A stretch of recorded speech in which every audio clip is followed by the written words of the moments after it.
कहानी की शुरुआत साल 1958 वेस्ट जर्मनी से होती है। यहाँ पर हम एक 18 साल के लड़के को देखते हैं जिसका नाम माइकल होता है। वो पैदल घर जा रहा होता है, तभी काफी तेज बारिश होने लगती है। यहाँ माइकल की तबीयत ठीक नहीं होती, इसलिए माइकल एक अपार्टमेंट के प्रवेश द्वार पर रुकता है, जहाँ उसे उल्टी होने लगती है। उसे इस हालत में देखकर हैना नाम की महिला उसके पास आती है, जो कि इसी अपार्टमेंट में रहती है जहाँ माइकल रुका होता है, और वो बस कंडक्टर का काम करती है। हैना माइकल का मुंह साफ करती है, तब माइकल रोने लगता है। उसे अच्छा फील करवाने के लिए हैना माइकल को गले लगाकर शांत करती है। फिर वो माइकल को घर छोड़ने में मदद करती है। इसके बाद माइकल अपने परिवार के साथ लंच कर रहा होता है। माइकल की हालत देखकर उसके पिता डॉक्टर को बुलाते हैं।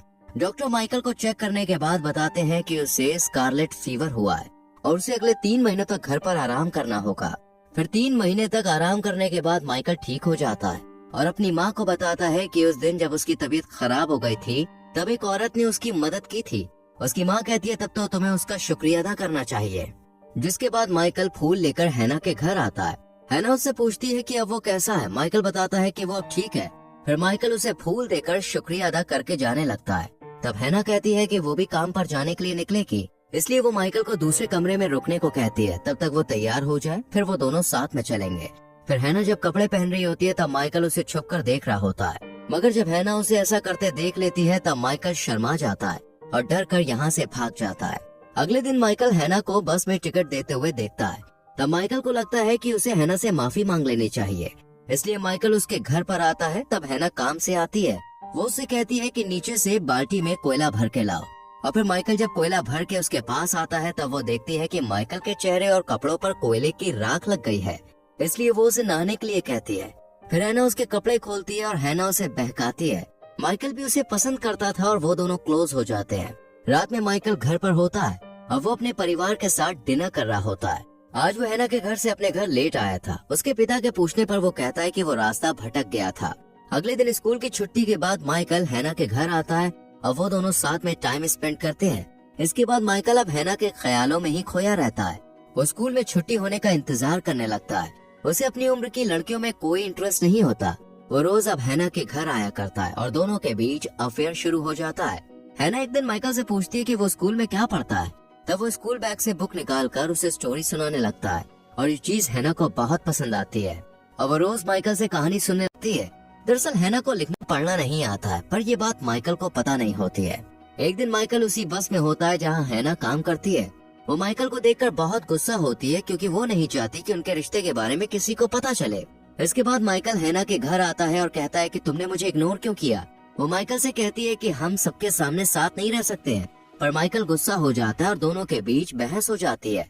पर बाद में माइकल उससे माफी मांग लेता है, तब हैना उसे माफ कर देती है। फिर कुछ दिन के बाद माइकल हैना को साइकिलिंग ट्रिप पर चलने को कहता है, जिसके लिए वो मान जाती है।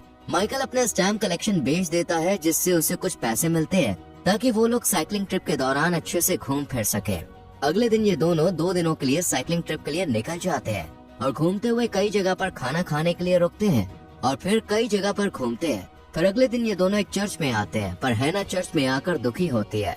माइकल समझ नहीं पाता कि वो क्यों दुखी है और वो खुद भी चिंतित हो जाता है। फिर ये लोग 2 दिन की ट्रिप पूरी करके घर आ जाते हैं। इन दोनों के साथ रहने के कारण एक दूसरे को ये पसंद करने लगे थे। वहाँ स्कूल में एक लड़की माइकल को पसंद करती थी, पर उसे तो सिर्फ हैना पसंद थी, इसलिए वो उसे इग्नोर कर देता था। इधर हैना का काम में प्रमोशन हो गया होता है, जिस वजह से उसे दूसरी सिटी जाना होगा। ये सोचकर अब हैना दुखी हो जाती है। एक दिन माइकल के लिए उसके स्कूल के दोस्तों ने पार्टी रखी होती है क्योंकि आज उसका बर्थडे होता है, पर वो पार्टी में न जाकर हैना से मिलने जाता है। पर हैना काफी उदास होती है और कुछ बात को लेकर दोनों के बीच बहस हो जाती है। पर बाद में माइकल उससे माफी मांगता है और दोनों बेड पे चले जाते हैं।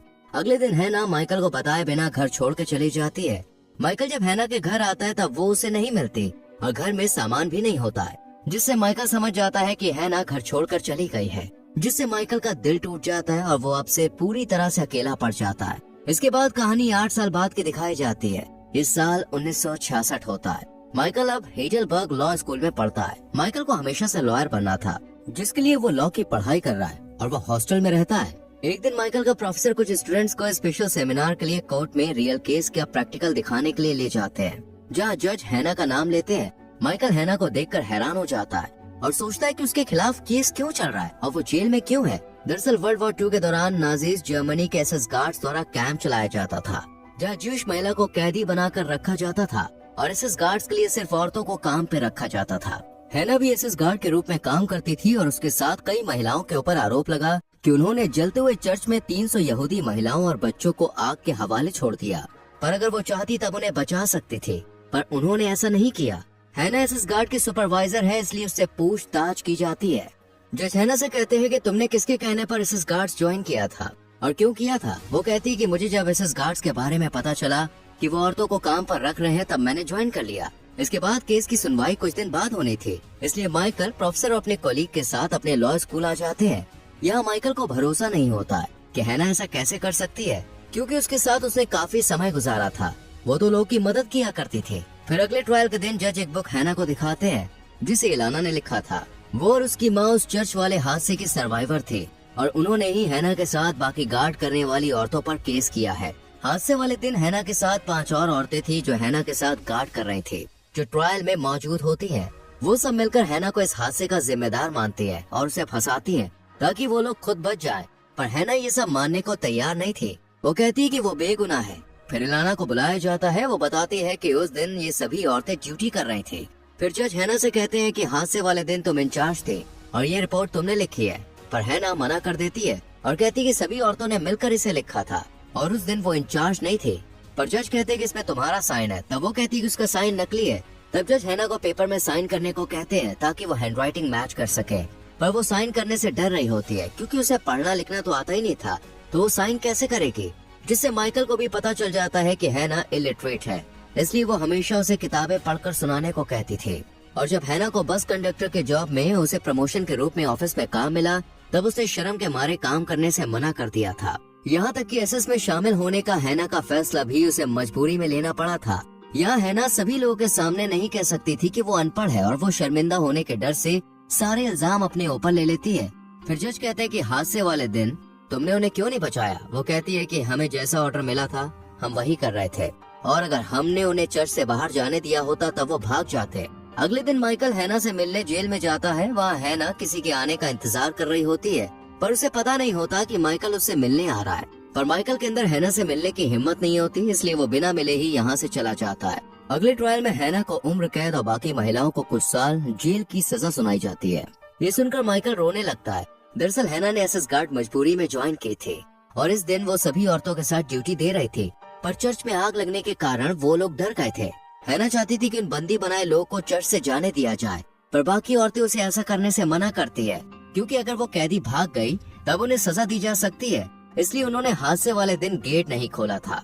कुछ साल के बाद माइकल जल्द ही लॉ स्कूल से ग्रेजुएट हो जाता है और आगे चल के एक सफल वकील बन जाता है। और माइकल एक लड़की से शादी करता है। उसकी एक बेटी भी होती है, पर आगे चल के माइकल का डिवोर्स हो जाता है और वो अपनी बेटी से दूर हो जाता है, पर कभी कभी वो अपनी बेटी से मिलता है।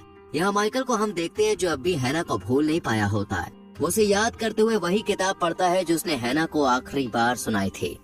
दूसरी तरफ हम हैना को जेल में देखते हैं जो अब बूढ़ी हो चुकी है और उसका चेहरा झुलस गया है, साथ ही उसके बाल सफेद हो गए। यहाँ माइकल हैना के लिए कुछ किताब पढ़कर टेप रिकॉर्ड करता है और हैना के पास जेल में कैसेट और टेप रिकॉर्डर भेजता है। हैना को जब टेप रिकॉर्डर और सीडी मिलती है तब वो कुछ समझ नहीं पाती।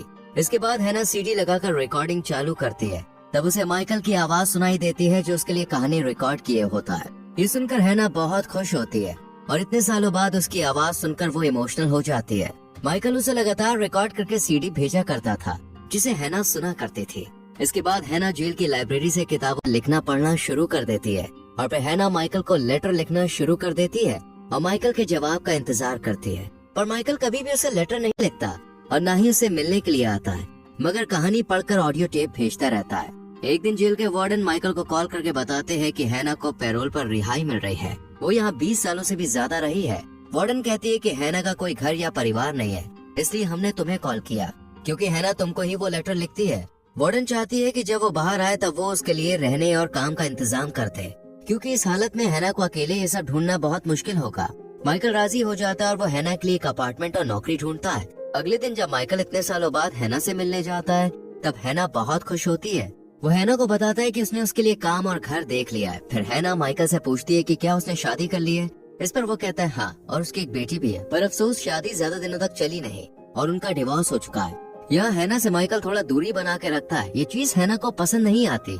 वो चाहती है कि माइकल उससे पहले की बात करे, पर वो कहता है कि वो उसे 1 हफ्ते बाद लेने आएगा जब वो यहाँ से रिहा होगी।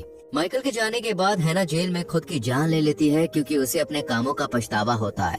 अगले हफ्ते जब माइकल हैना को लेने आता है तब वार्डन उसे बताती है कि हैना ने उस दिन ही खुद को खत्म कर लिया जिस दिन वो उससे मिलने आया था। माइकल उसके सेल में जाता है जहाँ उसको एक नोट और एक डिब्बे में कुछ पैसे मिलते हैं। नोट में लिखा होता है कि हैना चाहती है वो पैसे इलाना को दे दिए जाए, जो कि हैना की सेविंग्स होती है। माइकल हैना को खोकर रोने लगता है। इसके बाद माइकल इलाना से मिलने के लिए जाता है और उसे अपने और हैना के रिश्ते के बारे में बताता है। फिर माइकल उसे पैसों से भरा डिब्बा देता है। इलाना पैसे लेने से मना कर देती है। तब माइकल सुझाव देता है कि वो पैसे किसी ऐसी ज्यूश ऑर्गेनाइजेशन को दान कर दे जो अडल्ट इलिटरेट को पढ़ाते हैं। इसके बाद कहानी कुछ साल बाद की दिखाई जाती है। ये साल 1995 होता है, जहाँ माइकल अपनी बेटी से फिर से मिलता है। वो उसे एक चर्च में ले जाता है जहाँ माइकल और हैना कई साल पहले अपनी साइकिल यात्रा के दौरान गए थे। वो उसे हैना की कब्र दिखाता है और अपनी बेटी को उसके और हैना के बारे में सब कुछ बताता है। और इसी के साथ मूवी खत्म हो जाती है।